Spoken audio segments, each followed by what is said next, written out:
Okay, a top asked question is how do you use this planner? Do you have a video? So I'm going to show you how to use the planner in the best way that I can without spending an hour in a video. That way, if you're contemplating on getting the planner or you just received it, it's helpful for you to watch this video. When I first get my planner or I start a new legacy planner like this one, you're going to want to fill out some of the front pages. That's why they're in the front, is on purpose. Okay, so I like to do the annual vision board and goals because you're actually setting up different goals. If you get this planner in July, then your quarter one would be July to September. Okay, just depending when you get it, since it's undated and you can start really whenever. I like to fill out all the goals before I jump into the planner because this specifically talks about the next 12 months, your year. It's from the moment you get it to the moment you finish it, so 12 full months. Then we have our yearly planning page. You have a few options, but I like to use this page as the year goes, not initially when I'm setting up the planner, unless I know the different things I'm planning, like this is the month I typically start saving for Christmas. This is the month we typically take a family vacation. This is the month the kids go off to camp. Whatever you know goes here, but this page should be updated throughout the year. Your annual sinking funds page is something that I like to spend time filling out. If you know the holidays that you celebrate and the different events that you use money for, then you can jump right in and do this, but most of us don't, especially if it's your first time using a budget planner. Your vacation brainstorm and itinerary you're going to use when you're planning a vacation. So if you're not planning a vacation or even thinking about it, you maybe won't use these pages for a while. But if you're like, well, how much would it cost for us to go to San Antonio, walk the boardwalk, and stay just one night? How much would that cost? That's what this page is for. This is when you actually book it. If you decide to take that vacation, then you would put everything on the itinerary, and then on the back side of that, you have the vacation daily planner. I like to write what I spend at the end of the day, and I track those numbers throughout the vacation, and that's what this number is here. You're tracking money events that happen. You're going to use this also throughout the year. So as things are coming up, expenses are popping up, you're going to write that down under the month, and you can put the day, what it was and how much, or just put what it was and how much. This will be used throughout the year. At the end of the year, tear this page out, use it for your new planner to plan your next month. You'll go, what was in January that popped up? Okay, assuming I'm in my new planner, right, and I have this from my last planner. Okay, those are going to be some of the things popping up this month. Is a windshield, okay, maybe not, but Valentine's Day, okay, that was in February, that would go in February. Valentine's Day, about $70, right? We plan for those things using this page as reference, okay? And we do give you a little explanation down here. I also like to kind of separate them. So what's unplanned, kind of like a surprise, and then what do I need to for sure future plan for? So I like to use highlighters and markers to kind of give myself those tips. This is the bill payment tracker where you will use this page as an overview. So yes, I have my bills in my monthly section, which I'm going to show you really quick so I can make this make sense. So you're going to have your monthly budget. Okay, your monthly budget's going to have your monthly plan laid out. Overview. Okay, now if you're someone who does not like to do a monthly overview budget, that's fine. I like to see my month overview before the month gets going. I like to know what's coming, what bills I've received, what needs to get paid. I do that by using the monthly budget page. Also, if I get a bill in the mail, any kind of random envelope bill from the doctor, whatever, I will come write it down really quickly in that monthly section so I do not forget that I got that. So that's what this is for. It's an overview of everything. Absolutely all the bills will go here, even your debt payments, everything expected, things that pop up in the mail, whatever. This is your plan, not what's actually happening. This is your plan, okay? Using this has nothing to do with the bill payment tracker. The bill payment tracker is so you can get a snapshot without going month by month and see where all the bills paid for this month. If I go and scroll down the list, I can see in March, everything got paid.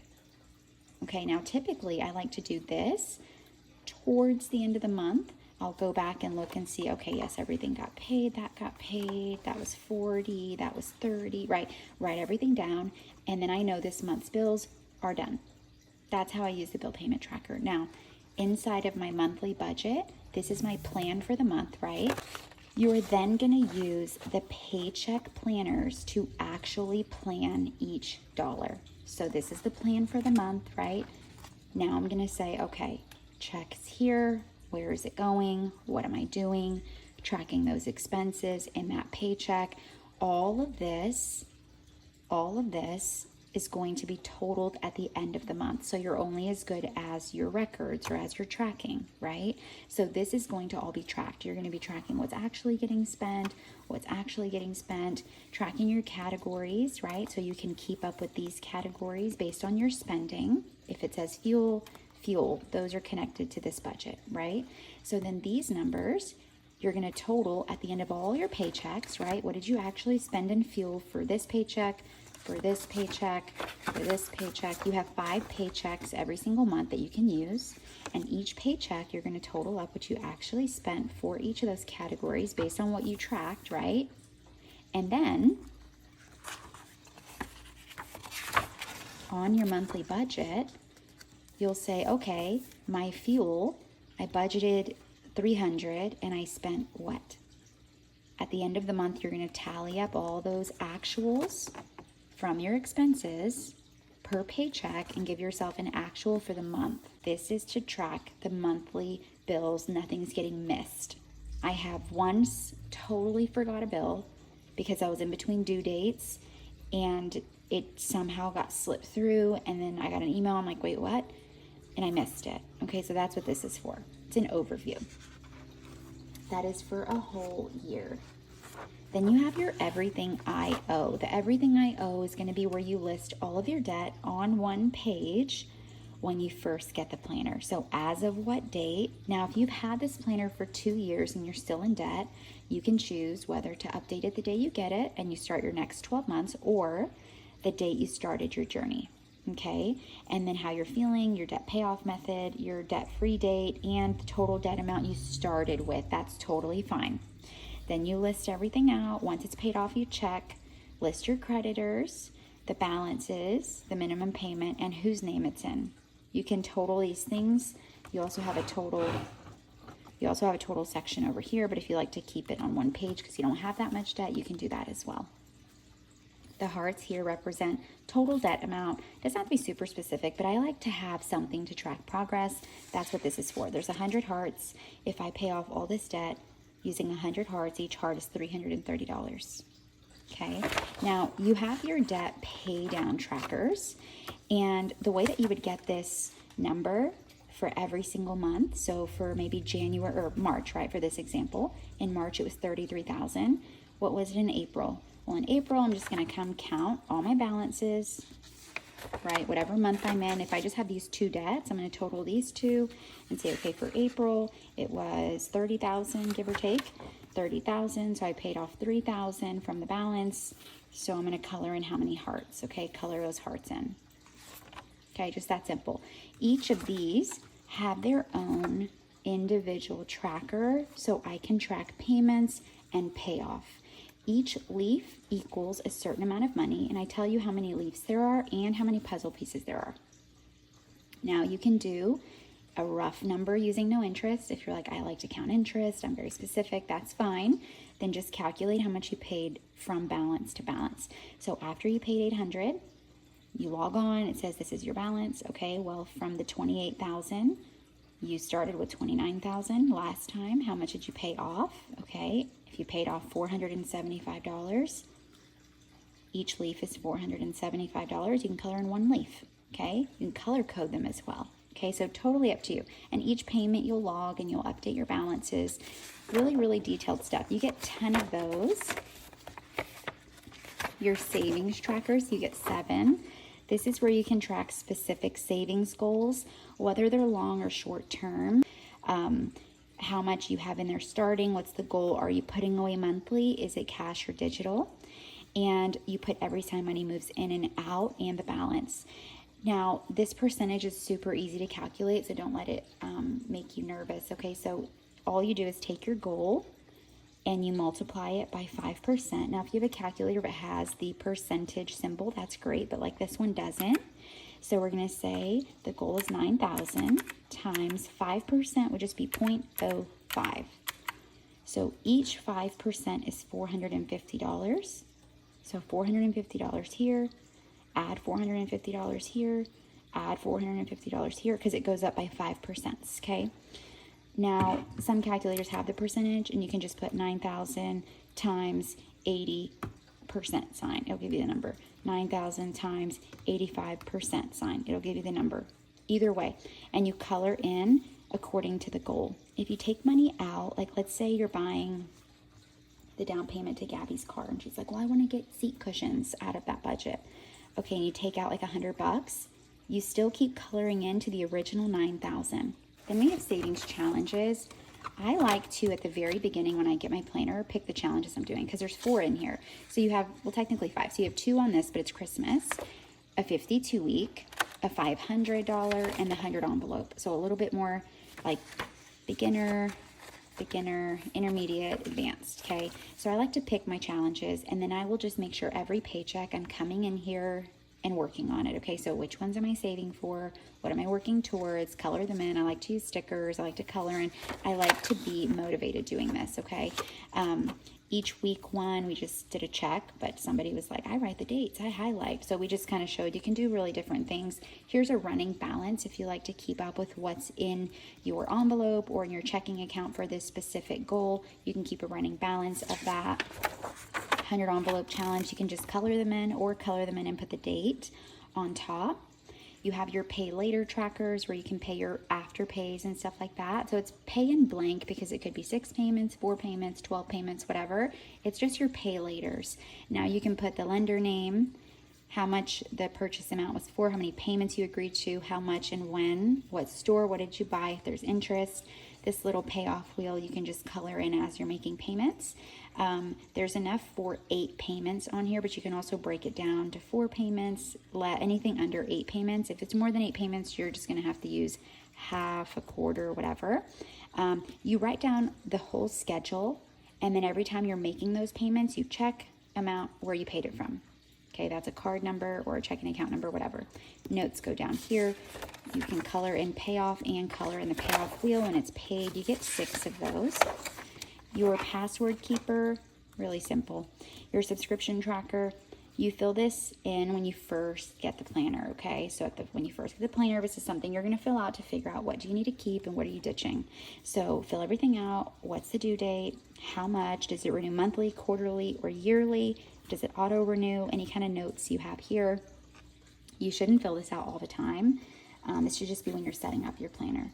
Then you have your medical account tracker. If you have an HSA card through your job or they reimburse you, you'll use either of these. So amount requested would be for a medical reimbursement account, MRA, because you request, they send you some, right? Or if you have an HSA debit card, you just swipe. So you just use this one. Okay, that's for your transactions. If you don't have either of these, you can use this to track medical expenses and just keep up with your medical expenses here. It doesn't have to be a card or an account.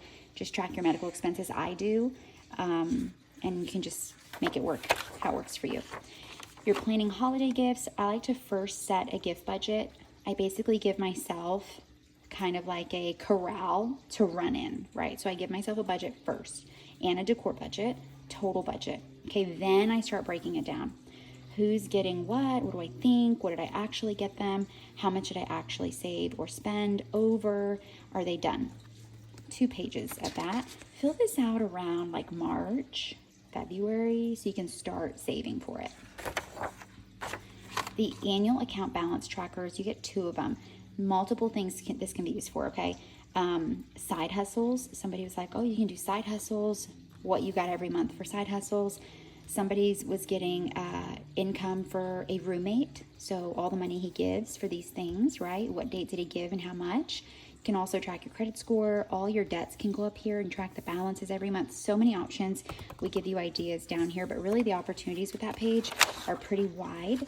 You have your household cleaning chores. I like to use this as a reference of when I did something. You can also customize some of the line sections here as well. Your investment tracker is for your 401k, any kind of roundup accounts. Just track your balance. I mean, I would do this probably per paycheck if you're putting in per paycheck. If you like to do every single time something goes in, maybe you only have 1 or 2 accounts. There's 5 of these, so you can do a running page. Now, every month has a monthly intentions page where you can put your money goals, your wellness goals, what struggles you'll be facing that month to achieve these goals, and your motivation to overcome the struggles. So they kind of like go in together. Then you have a devotional here. Events this month is just events, holidays, financial situations. Your envelope and sinking funds update. If you're using cash envelopes or bringing cash envelopes in or a sinking fund into the month, like let's say, for example, Christmas. Maybe I have a little bit left over from Christmas last year and I'm in January now. I'm going to say Christmas started with whatever I brought in, $100, and maybe I'm going to keep saving. So how much do I have now? Okay. If I'm using, maybe I have a birthday envelope and I have birthdays in January, I would put birthday, how much am I bringing in? Once birthdays are all done, the month's over, how much is left in there? Okay. That's what this is for people who are updating cash envelopes and sinking funds by month. Now, this is an undated planner and it goes by Mondays. So the number one question I get about it being undated and about it starting on Mondays is, what about the month? There's not enough boxes sometimes. Well, there are a few months that do have 6 weeks technically because we start on a Monday. So that's going to be where you split a box. Okay, just like a regular planner, they typically have a box split. So that's exactly what you're going to have to do. Okay, it goes on Monday. So if there's a start date on, let's say January 1st is on a Thursday, you would not put this here because this is all wasted. This planner goes by Monday. So the first Monday in January, if it's a 5th, then the 5th is going to be your first week. We go by Mondays, okay? However many Mondays are in the month. Then you have a 31-day tracker here on the side. The 31-day tracker is to track a habit for 31 days or up to 31 days. The reason we have 30 and 31 up here is because typically you're trying to move on into the next month, so we don't want you to forget your habit. Okay, so we brought it up to the top. Your weekly layout is vertical, and this is going to have a mood tracker. You can color in multiple. I like to do like kind of reflective, reactive type planning for my days typically. So I'll sit down at the end of the night, reflect on the day, write everything down. My expenses go down here. Shopping list, you put your week date, your to-do list, habit tracker for the week, things you're tracking habits for, like if you want to track how much water you're drinking or your prayer or reading, you can track that and then check when you do it. A flexible schedule is for either, like I have examples here, a medicine schedule, a fitness schedule if you're like back, shoulders, lower body, rest week, whatever, running, Peloton, whatever your things are. A work routine could be work schedule, okay, in office, at home, emails, phone calls, client visits, track those things. You have flexible blocks here. I like to track my total spending for the week by category here. I'll total how much in dining, count those. Next category, beauty, how much in beauty. I calculate that here. Then you have a flexible weekly tracker. So dinner, calories, steps, money spent, whatever, weekly tracking. Your monthly credit card spending log is to track any credit cards that you're using throughout the month that you're not paying, that you're not using anymore. So these are for transactioned credit cards. Anything you're using and paying, track those here for the month. Then you have the monthly budget, like I explained. You have the paycheck budget, like I explained. Your debt payments go here. Childcare would go here. Rent would go here. Everyday expenses or gas, groceries, spending. This is going to be more envelope and category spending. Savings and sinking funds would go down here. We're going to categorize everything so it's easier to total. Money in, money out. New balance. You can use your paycheck total and update the balance, or your bank account balance. Either way, some people don't use this at all, totally fine.